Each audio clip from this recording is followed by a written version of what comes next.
बिस्मिल्लाहिर्रहमानिर्रहीम अस्सलाम वालेकुम। तो आज की रेसिपी बहुत ही टेस्टी बनने वाली है। तो पकोड़े बनाएंगे पालक के, किस तरह से बनाए जाएंगे कि इतने इसमें मसाले डालेंगे, बहुत ही टेस्टी और बहुत ही मज़ेदार बनने वाले हैं। सिर्फ थोड़ी सी चीज़ों में हमने इतने मज़ेदार और टेस्टी ये पकोड़े बनने वाले हैं शाम की चाय के साथ। अगर आप बना के खाते हैं तो यकीन करें आप लोगों को बेहद पसंद आने वाले हैं। बहुत ही आसान सी रेसिपी है, बस आप लोगों ने वीडियो को पूरा देखना है। मज़ेदार और टेस्टी से पकोड़े हम बिल्कुल आसान से तरीके से बनाएंगे ताकि इसे हर कोई बना के मज़े से इस मौसम में बना के इंजॉय कर सके। बिल्कुल आसान सी रेसिपी है।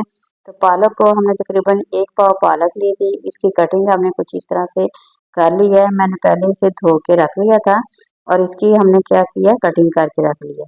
साथ ही आलू ले लेनी है, 2 से 3 अदद आलू ले लें और उसकी हमने क्या करनी, कटिंग कर लेनी है। जिस तरह से आप लोग आलू की चिप्स बनाते हैं सेम वैसे ही इसके इसे लदा-लदा करके हमें छोटे-छोटे से पीसों में इसकी कटिंग करेंगे। और ये आलू और पालक के पकौड़े यकीन करें वही चीज़ें होती हैं, बस तरीका कुछ ऐसा होता है कि जब हम इस तरीके से बनाते हैं वही चीज़ इतनी मज़ेदार और टेस्टी बनती है कि घर वाले हों या मेहमान हों, बार-बार ऐसी चीज़ें बना के खाने की फरमाइश करेंगे क्योंकि ये बनते ही बहुत ही मज़ेदार हैं, बिल्कुल कम टाइम पे। दूसरा, अगर आप शाम की चाय के साथ बना के खाएँगे तो यकीन करें आप लोगों को बेहद मज़ा आने वाला है। तो बिल्कुल आसान से तरीके से मैं आप लोगों के साथ ये रेसिपी शेयर करूँगी ताकि आप लोग बना के इसे एंजॉय कर सकें, खा सकें, मेहमानों को बना के दे सकें। तो इस तरह से हमें क्या करना है, बिल्कुल इसकी बारीक-बारीक सी कटिंग कर लेनी है। आलू तो वैसे भी बच्चों को बहुत पसंद होते हैं, बड़े हों उन्हें भी बहुत ज़्यादा पसंद होते हैं। तो यहाँ पे देखिए हमने कटिंग करके रख ली है। अब हमने क्या करना है, इसका पानी निकाल के तो ये जो पालक हमने पहले कटिंग करके रखी हुई थी उसमें डाल देंगे बस। तो देखिए बहुत ही आसान सा तरीका है और मसाले भी वही डालेंगे जो घर में हम लोग रोज़ाना की रूटीन में डालते हैं मसाले, उन्हीं मसालों से हमने बनाना है। बस मिकदार जो हमने क्या करनी है, बराबर जब रखते हैं तो चीज़ जो होती है फिर वैसे भी मज़ेदार सी बनती है। ये देखिए मैंने प्याज जो आप लोगों को दिखाए थे उसकी हमें कुछ इस तरह से कटिंग कर लेनी है, ना ज़्यादा बारीक और ना ज़्यादा मोटी। तो सब्ज़ मिर्चें ले लेनी है, 5 मैंने सब्ज़ मिर्चें ली हैं, 2 ही हमने साबुत सुरख मिर्चें जो होती हैं वो हमने इसमें डाल दी हैं। तो अब बारी आती है मसालों की। तो सबसे पहले नमक जो है ना वो आप लोगों ने अपनी मर्ज़ी से जितना कम ज़्यादा खाते हैं उतना डाल देना है। थोड़ी-सी हल्दी डाल देंगे, आधी चम्मच जो सुरख मिर्च का पाउडर होता है वो डाल देंगे, कुटी हुई मिर्च भी आधी चम्मच हमने डाल दी है इसमें। तो थोड़ी-सी हमने क्या करना है, अजवाइन डालनी है। ये जो हाज़मे के लिए बहुत ही ज़्यादा बेहतर है। जब आप पकौड़े खाएँगे तो आप लोगों को पता ही नहीं चलना कि पकौड़े खाए भी हैं कि नहीं। तो यकीन करें इतने ज़बरदस्त इससे आप लोगों का जो हाज़मा है वो दुरुस्त रहेगा। तो यहाँ पे मैंने साबुत धनिया ले लिया है, हाथों से क्रश करके हमें डाल देना है। अच्छी तरह से हाथों से क्रश करेंगे, इसकी खुशबू बहुत ही ज़्यादा आएगी। तो अब देखो मसाले हमने सारे डाल लिए हैं। अब हल्के-हल्के हाथों से हमें कुछ इस तरह से इसे मिक्स कर लेना है। इस तरह से मसाले जो है ना वो अच्छी तरह से सब्जियों के अंदर जो है ना वो जज़ब हो जाएँ तमाम के तमाम। तो अब मैंने बेसन रखा हुआ है, 1 प्याली बेसन लिया है, 1 पाव हमने पालक ले लेनी है। दोनों चीज़ों को बराबर लेंगे तो बहुत ही टेस्टी से पकौड़े बनेंगे। इस तरह मिकदार उसकी बराबर हो जाएगी तो टेस्ट उसका बहुत ही मज़ेदार आएगा।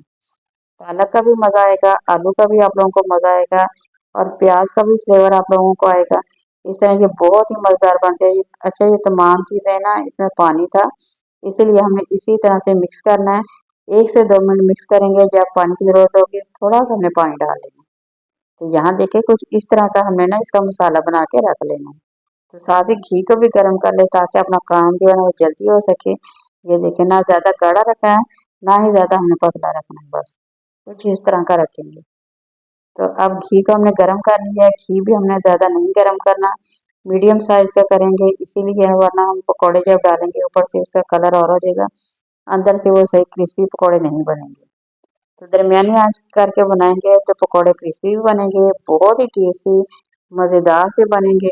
अच्छा यहाँ पे अगर आप लोगों को मेरी रेसिपी पसंद आ रही है ना ज़रूर लाइक करें, शेयर करें, नए देखने वाले चैनल को ज़रूर सब्सक्राइब करें। तो पकौड़े जब आप लोगों ने डालने हैं ना 2 से 3 मिनट आप लोगों ने यूँ ही छोड़ देने हैं। ये खुद ब खुद ही ये पक के बहुत ही इसका कलर भी प्यारा आ जाएगा खूबसूरत से इस तरह के ना ये पकौड़े ना बन के हमारे तैयार हो जाएंगे। तो ये देखिए, तो आप बनाइए मज़ेदार से मौसम के साथ मज़ेदार से टेस्टी से पकौड़े बना के खुद भी खाएं, बच्चों को दें। ज़बरदस्त ये रेसिपी है, तो एक दफ़ा आप लोगों ने इसे ज़रूर ट्राई करना है। तो अच्छे पकौड़े बन गए तो कमेंट में ज़रूर मेरे साथ शेयर करें आप लोगों को रेसिपी कैसी लगी।